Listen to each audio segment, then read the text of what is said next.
Vi sparer produktionstimer, vi sparer slibepapir, vi får et bedre arbejdsmiljø. Så får vi ensartet resultat ud, fordi robotten gør det ens hver gang.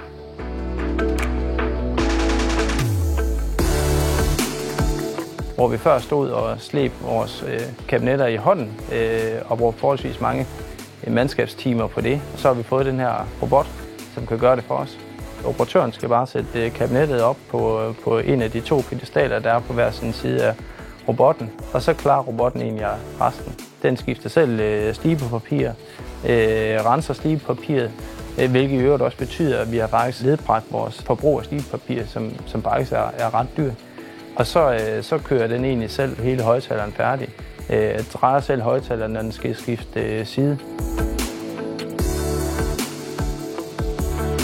Jeg synes, det sjoveste har helt klart været at få et projekt, som har en høj kompleksitet, og som er slibeteknisk enormt svær at løse.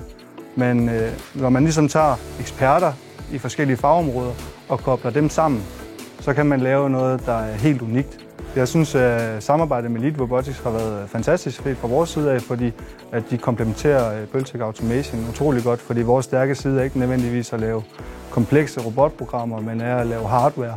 Og der synes jeg helt klart, at Lead Robotics har ligesom trådt ind der og været vores støtte og styrke i det, som ikke var vores spidskompetence.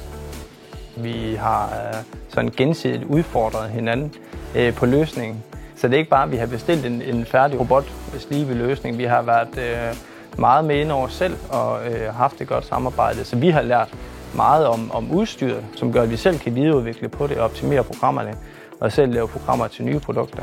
Og det har vi egentlig fået med igennem det her samarbejde.